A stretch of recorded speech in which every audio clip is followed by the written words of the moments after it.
नौदल दिनाचं औचित्य साधून सिंधुदुर्ग जिल्ह्यात मालवणमधील राजकोट किल्ल्यावर शिवरायांनी केलेल्या कार्याचं प्रतीक म्हणून शिवरायांचा पूर्णाकृती पुतळा उभारण्यात आला होता। या पुतळ्याचं लोकार्पण 4 डिसेंबर 2023 ला नौदल दिनाच्या मुहूर्तावर पंतप्रधान नरेंद्र मोदी यांच्या हस्ते झालं होतं। परंतु हा पुतळा कोसळल्यानं शिवप्रेमींमधून नाराजी व्यक्त होते। पुतळा कोसळण्याचं कारण मात्र अद्याप समोर आलेलं नाही।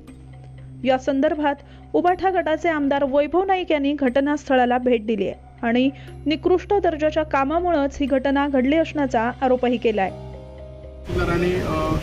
हे आले आता घटना घडली आहे, आता जिल्हा प्रशासनाने सगळे महत्त्वाचे अधिकारी आले पाहिजे, ते येतील, परंतु प्रशासनाने या गोष्टीचं गांभीर्याने दखल घेतली पाहिजे असं आमची विनंती आहे की तुम्ही FIR दाखल करा, नंतर तपास करा, एकमेकावर नाव घालून काय चालणार नाही, तपास करा आणि FIR दाखल करा। नमस्कार।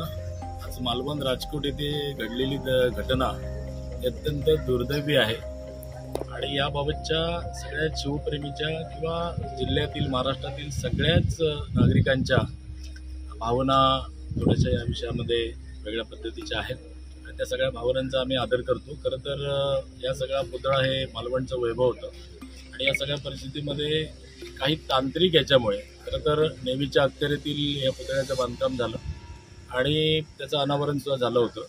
परंतु मला असं वाटतं की आता जी काही नैसर्गिक परिस्थिती आहे या सगळ्या नैसर्गिक परिस्थितीमध्ये अनेक आपत्तीला आपल्याला सामोरं जावं लागलं।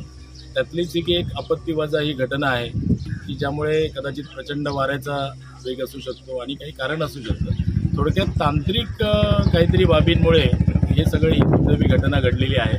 तर त्यामुळे या सगळ्या तांत्रिक बाबीमध्ये काय चुकलं, काय झालं, या सगळ्याबाबतची एक सखोल चौकशी निश्चितच होईल आणि पुन्हा एकदा सगळ्यांचा मानबिंदू असलेल्या या सगळ्या पुतळ्याच्या उभारणीचं काम आपलं सरकार निश्चित हाती घेईल आणि ते लवकरात लवकर पूर्ण होईल।